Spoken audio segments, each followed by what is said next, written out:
नमस्कार मित्रांनो, आज आपण त्र्यंबकेश्वर विषयी माहिती पाहू। त्र्यंबकेश्वर नाशिक जिल्ह्यात असून नाशिक शहरापासून 30 किलोमीटर अंतरावर आहे।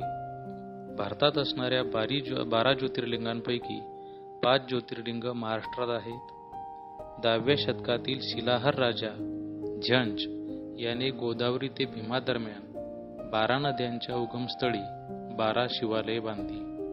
त्यातील एक हे शिवालय आहे। ही सर्व मंदिरे शिल्प सौंदर्याने नटलेली आहेत व कोरीव कलेने सजलेली आहेत। यातच त्र्यंबकेश्वराच्या मंदिराचा समावेश होतो। नानासाहेब पेशवे यांनी इसवी सन 1755 ते 1786 या कालावधीत हेमाडपंथी शैलीत श्री त्र्यंबकेश्वर मंदिर नव्याने बांधले। मंदिराच्या चहूबाजूस दगडी तटबंदी आहे। कळसावर 5 सुवर्ण कलश व ध्वजा पंचधातूचे आहे।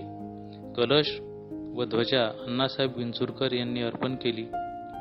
मंदिराच्या बाजूस असलेल्या कुशावर्त तीर्थाचा जीर्णोद्धार पारनेरकरांनी केला आहे।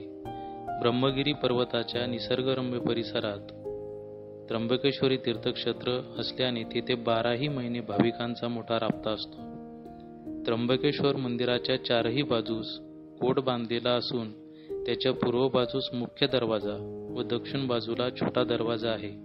येथील कुशावर्तात स्नान करण्यासाठी भाविक भारताच्या कानाकोपऱ्यातून हजेरी लावतात। त्र्यंबकेश्वर तीर्थक्षेत्रामध्ये विविध प्रकारच्या पूजा अर्चना केल्या जातात, धार्मिक विधी करतात। त्यापैकी नारायण नागबळी हा विधी संपूर्ण भारतामध्ये फक्त त्र्यंबकेश्वर येथे केला जातो। या व्यतिरिक्त कालसर्प पूजा, उत्तरक्रिया, लघुरुद्र, जनन शांती, सिंहस्थ विधी हे इतर विधी त्र्यंबकेश्वर येथे होतात।